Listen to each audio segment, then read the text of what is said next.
What up Sims, welcome to the video. Today we are going to be talking about Akatsuki no Yona, an action-adventure epic romance fantasy manga written by Mizuho Kusanagi and released in 2009. The anime adaptation was released in 2014, animated by Studio Pierrot, which animated some legendary animes like Naruto, Bleach, Yu Yu Hakusho, GTO, and Black Clover. Akatsuki no Yona follows, Yona, an overly pampered red-haired princess. Her red hair is her best feature, at least initially, and then, she grows and develops into a badass bitch. So it follows this overly pampered red-haired princess who, on a fateful night, finds herself befallen by tragedy. Tragedy caused by a coup orchestrated by one of the people who's closest to her. And now she's a fugitive. She's on the run. She had the luck of surviving, but now she finds herself out in the world. But that's good for her. That's good for her growth, because before, when she was just living in the castle, she didn't know anything about the world. She didn't even know anything about the kingdom. She didn't know that her father was not the ideal king that she definitely thought he was. She didn't know that he wasn't the saint that she thought he was. But now that she finds herself out in the world, she's able to explore her kingdom while she's in search of her dragon buddies or dragon underlings, as she finds that she is the reincarnation of a dragon that existed like 2,000 years ago.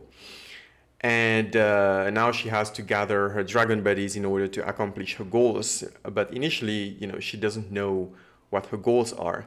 That's something that she discovers on her journey. So it's kind of like, the typical coming of age type of anime. And it's really amazing because, there's a dynamic between the characters. The plot is good. The plot is good.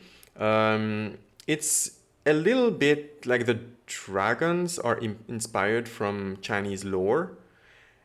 But not entirely. Not the entire plot is not inspired from Chinese lore, but the dragons, in a way, are inspired from Chinese lore.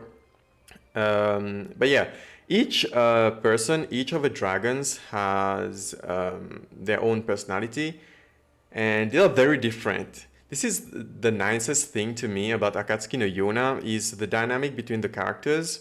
So each one has something to add. Each character brings real value to the plot, real value to every single episode. There isn't a single bad episode in this anime, not one.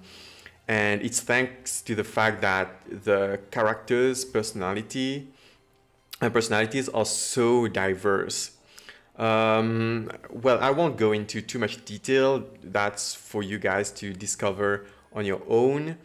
But yeah, the dynamic between them is good, and there's a little bit of, romance, and the adventurous and supernatural aspect of the anime just makes it, to me, it makes it ideal. It's just the way it's supposed to be. Unfortunately, it only has 24 episodes and 3 OVAs. Funny thing, I just found out like 10 minutes ago that it has 3 OVAs. Like, seriously. Oh god, I'm useless. So I haven't watched them yet. I watched the first 24 episodes. But I already know what happens though later, because there's a manga and I've spoiled myself on the wiki. Anyway, so yeah, I highly recommend Akatsuki no Yona, again, for the characters, for the plot, for you to see Yona's growth from this little girl who doesn't know anything to someone who can really handle the kingdom. Because after the coup, she's kind of lost, right? And then she slowly finds herself. But as she slowly finds herself, she has a decision to make, right? The person who orchestrated the coup orchestrated it for, in my opinion, a good reason, right? Maybe killing the king, right, wasn't the best move, but yo, now the new king is much better than the previous king, at least from what we were shown in the 24 episodes of the anime series. I don't know how he turns out in the OVAs. Maybe I should have watched the OVAs before making this video, but it's too late now. I already made it. It is what it is. But yeah, I think the new king is a really good king. If I was in the anime, I would definitely support him. And he actually pays attention to his kingdom. He actually cares. He actually tries to get rid of the poverty and the corruption that was rife throughout the Koka kingdom. Unlike the previous king, who was just focused on avoiding war. Well, that's fair in a way. Avoiding war is fair because war can decimate your country, but you need to rule. You need to be able to create a kingdom that it doesn't have to be perfect for everybody. There's poverty everywhere. There's corruption everywhere in every country. But the poverty and corruption that existed in the Koka kingdom was due to the king's neglect. It's not like he couldn't do anything about it. He just ignored it. At least from the information that we got initially in the anime. But the new king is actually trying to get rid of all of that. And Yuna sees that little by little. She sees that. So she has a decision to make. Does she just go against the new king? Or because like the population, I'm pretty sure that the people of the Koka kingdom will end up loving the new king, right? Because he's doing all those things for them little by little, unlike the previous one. So like she can't just go against the king that everybody loves. What if let's say she kills him, right? Let's say she kills him. Not her personally, but like her group, they kill him. Now what? She just takes over. The people will be mad, you know. Sure, she's the rightful heir to the throne, or like I'm not sure if a woman in the anime, if a woman is allowed to take on the throne, or she has to marry a man and then the man becomes king and rules.